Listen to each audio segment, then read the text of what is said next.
अगर आप भी अपने CPU के एयर फ्लो के लिए CPU फ़ैन देख रहे हैं और सोच रहे हैं कि क्यों ना मैं नोकुटा का फ़ैन लूँ या आर्कटिक वाला फ़ैन लूँ और अपने CPU का एयर फ्लो ज़बरदस्त बना दूँ, हाँ आप वो कर सकते हो। लेकिन सवाल ये उठता है कि क्या 3,000 रुपये का एक फ़ैन लेना वर्थ इट है, जब आपको आंट ई स्पोर्ट का एक फ़ैन केवल और केवल 150 से 200 रुपये के अमेज़ॉन पे मिल जाएंगे। तो चलिए आज इस वीडियो में जानते हैं क्या ये रियली वर्थ इट है और क्या ये जस्ट एक पीस ऑफ जंक है। तो सबसे पहले इसकी स्पेक से बात करते हैं। तो यहाँ पर इस फ़ैन की स्पेक्स दे रखी हैं। ये 120 mm का स्टैंडर्ड फ़ैन है जो कि आपके मिड साइज़ के कैबिनेट में आराम से इंस्टॉल हो जाता है। इसके अलावा जो इसका मैक्स RPM है वो 1300 RPM है। अगर मैं इसके CFM की बात करूं, जो कि एक बहुत ही इंपॉर्टेंट पैरामीटर होता है एयर फ्लो को मेज़र करने के लिए, तो इसका CFM, मैं ये नहीं बोलूँगा कि इसका CFM बहुत अच्छा है लाइक आर्कटिक और नोकुटा जिनका CFM 60+ होता है। इसका 40 CFM है। लेकिन आप प्राइस तो देखो, ये केवल और केवल मुझे 179 यानी 179 रुपीज़ का पड़ा। और अगर मैं यही फ़ैन नोकुटा का लेता तो वो मुझे 3000+ का पड़ता, यानी ऑलमोस्ट 15 से 20 गुना ज़्यादा। तो क्या वो फ़ैन मेरा 15 से 20 गुना ज़्यादा अच्छा परफॉर्म करेगा? आंसर है नो। क्या वो मेरा 2 गुना भी परफॉर्म करेगा? That is also doubtful. तो ये फ़ैन आपका ऑफकोर्स बहुत ही वैल्यू फॉर मनी है, और क्योंकि इसकी कीमत केवल और केवल 179 रुपये है, तो you can not even expect to have extra control in it. Also this fan doesn't come with any RGB। ये एक केवल प्योर फंक्शनल फ़ैन है जो कि आपके CPU का एयर फ्लो सर्कुलेशन को इम्प्रूव करता है। और आपके मन में सवाल चल रहा होगा कि मैं ऐसे कैसे बोल सकता हूँ, अभी तो मैंने इसे अनबॉक्स भी नहीं किया। वेल, मैंने ये 2 फ़ैन मंगाए थे और मैं कॉन्फिडेंस से कह सकता हूँ कि ये फ़ैन वाकई में काम करता है और इसका जो एयर फ्लो है वो वाकई में बहुत अच्छा है। तो चलिए अब मैं थोड़ा सा इसकी स्पेक पढ़ लेता हूँ ताकि आप लोगों को पता चल सके कि what we need to expect out of it. तो साइज़ का ऑलरेडी आई डिस्कस्ड।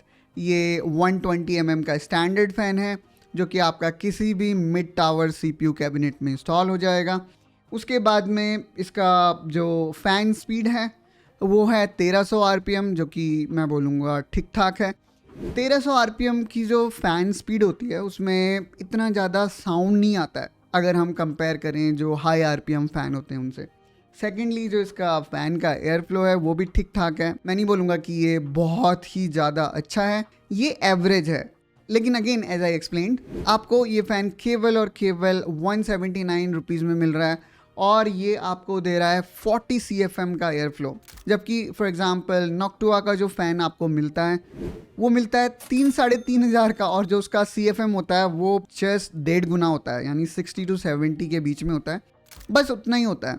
तो क्या उतने के लिए आप 15 से 20 गुना ज़्यादा पैसे देने को तैयार हो? ये आपको डिसीज़न लेना है। और मैं अगर इसके फ़ैन नॉइज़ की बात करूं तो जो कंपनी कहती है वो है अराउंड 28 डेसिबल, जो कि मैं ये बोलूँगा लगभग ना के बराबर है। तो चलिए इस फ़ैन को अब मैं अनबॉक्स करता हूं।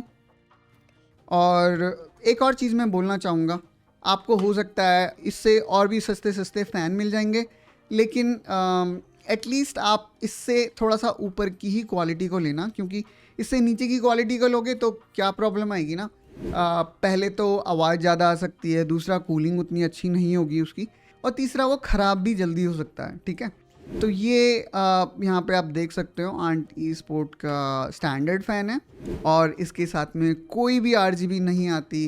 केवल और केवल आपको ये पावर कनेक्टर मिलेगा जो कि आप पावर सप्लाई से कनेक्ट कर दोगे, और ये sufficient amount of air throw करता है। ठीक है, तो चलिए मैं आपको इसको अपने CPU कैबिनेट में इंस्टॉल करके दिखाता हूँ, जो कि अभी मेरे पास है Corsair का 4000D, और मैं आपको इसमें एक और जो मैंने चेंज किया है वो भी आपको दिखाता हूँ। तो दोस्तों अब मैं इस फ़ैन को कनेक्ट करने जा रहा हूँ यहाँ पर, और यहाँ पर मैंने ऑलरेडी ये फ़ैन इंस्टॉल किया हुआ है। तो चलिए देखते हैं पहले इसको कनेक्ट करके कि ये कनेक्ट कैसे होता है। तो मैं इसको इस वायर से कनेक्ट कर लेता हूँ, जो कि है बहुत आसान। पहले मैं इस वायर को ओपन करता हूँ इस पावर कनेक्टर को मैं मेरी पावर सप्लाई से आ रहा है कनेक्टर ऐसे जोड़ लेता हूँ। जस्ट मुझे इसको बैक साइड से कनेक्ट करना है और ये मेरा फ़ैन चालू हो गया और मैं अपने हाथों में अच्छा खासा एयर फ्लो फील कर सकता हूँ।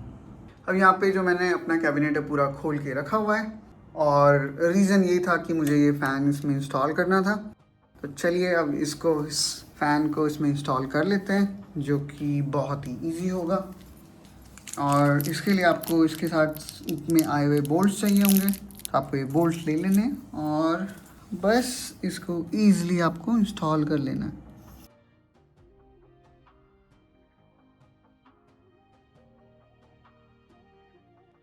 तो दोस्तों अब आप देख सकते हो तीनों के तीनों फ़ैन मेरे चल रहे हैं। अब मैं वापस अपने कैबिनेट की जाली लगा देता हूँ और यहाँ पे केवल पहले एक ही फ़ैन था, आप देख सकते हो जो ये ब्लैक है ये दिखा रहा है कि पहले यहाँ पे एक ही फ़ैन यूज़ हुआ है। और क्योंकि ये जाली सफिशिएंट प्रोटेक्शन नहीं देती तो इसलिए मैंने क्या किया है इसमें, I bought this foam filter और मैं इस फोम फिल्टर को यहाँ पर इस तरीके से लगाने जा रहा हूँ और मेरे पास कुछ एक्स्ट्रा टुकड़े हैं,